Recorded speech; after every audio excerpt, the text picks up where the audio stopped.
So here is Theresa May speaking as a Remainer Home Secretary in 2016 about why it is imperative the UK leaves the European Convention on Human Rights, known as ECHR, regardless of the Brexit referendum result. Watch. The ECHR can bind the hands of Parliament, adds nothing to our prosperity, makes us less secure by preventing the deportation of dangerous foreign nationals, and does nothing to change the attitudes of governments like Russia's when it comes to human rights. So regardless of the EU referendum, my view is this: if we want to reform human rights laws in this country, it isn't the EU we should leave, but the ECHR. Well, here we are, 6 years later, still a member of the ECHR, still unable to protect our borders. And now our southern border, as you know, is subject to what the Home Secretary, Superwoman Suella Braverman, calls an invasion, with 42,000 and counting arriving illegally via small boats on the Channel this year alone.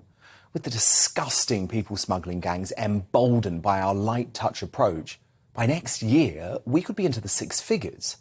Meanwhile, Albanian economic migrants are manipulating May's modern slavery legislation.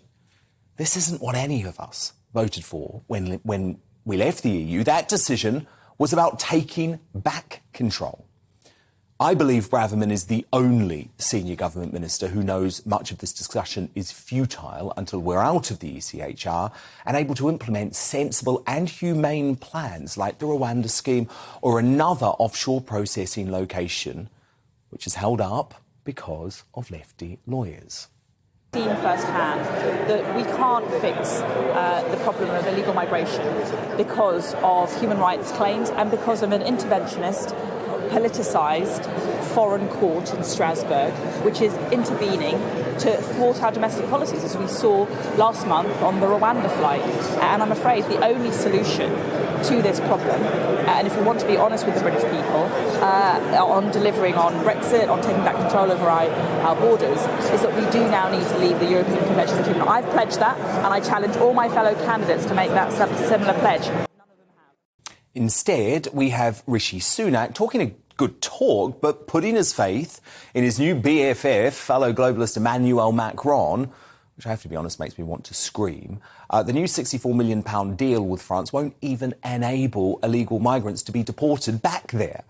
Earlier today in Bali, our political editor Darren McCaffrey pushed the new PM hard at the G20 summit, but got the usual rhetoric without a hard and fast plan. And actually, what really interested me is that Sunak refused to discuss Braverman's desire for legal migration to be reduced into the tens of thousands.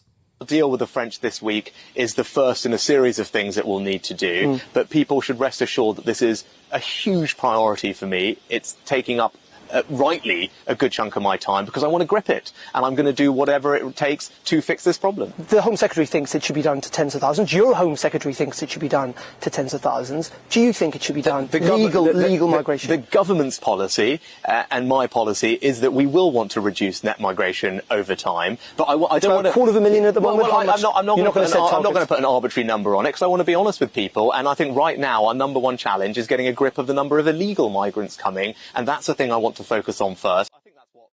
Why not put a number on it? I mean, I think Sunak is misunderstanding where the British public are on the need to control migration, including legal migration, and harden our borders. It's only leaving the ECHR and dramatically overhauling our human rights and modern slavery laws so they cannot be exploited by economic migrants backed up by lefty lawyers that will give us a real shot at stopping the boats. The new PM faces oblivion at the next election unless he takes immediate and dramatic action.